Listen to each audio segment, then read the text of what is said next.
Big week for the Brian Laundrie investigation. The examination of his remains will provide vital information as to how and when he died. The family says his autopsy came back inconclusive over the weekend.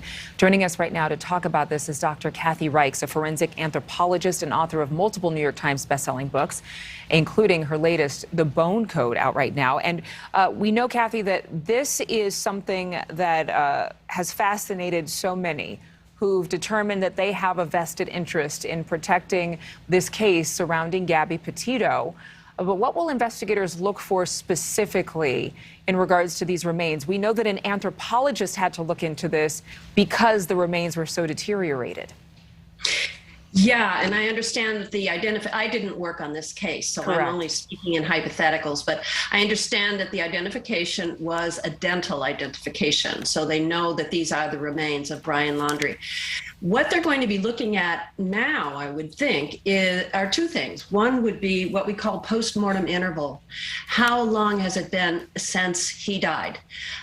You cannot pinpoint that to the hour or perhaps even the day. But using information about the environment in which the body was lying, you can also bring in other experts, such as entomologists and botanists. Entomologists are going to look at the stage of necrophagous insect development on the body, and I would assume in Florida there's going to be quite a bit of that. The botanists are going to be looking at things such as the development of vegetation growth over Laundrie's remains or over his belongings as well. Those are the kinds of factors that the anthropologist will use along with decomposition to determine a range of how long ago did he die. And they're going to want to know that so that to know if it jives or doesn't jive with witness accounts or the parents' statements or whatever. Where was Brian Laundrie during that time period after Petito died?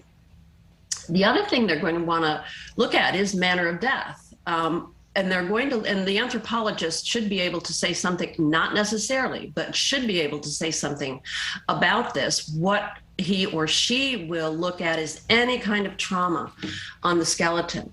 You're going to get trauma in cases of blunt instrument damage, in cases of sharp instrument damage, such as a stabbing or a slashing. Of course, a gunshot wounding would also show up on the skeleton.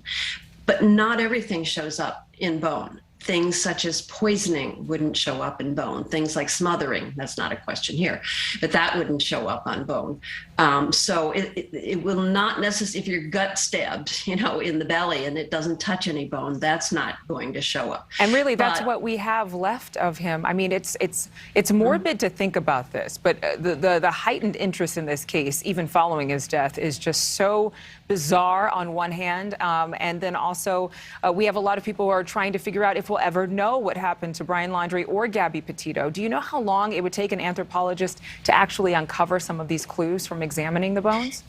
Well, it's going to take the anthropologist, I would think, several days, because if I were doing it, I would want to go over it and just look at it grossly, just look at every single bone, perhaps under a magnifying light. And then I'd want to look at it microscopically. I'd want to see that blown up big and look at every single millimeter of the bone surface to be sure you're not missing some minor thing. One of the things that's going to be a complicating factor, I would think, is scavenging. That's a Florida swamp. There's probably a lot of wildlife in there.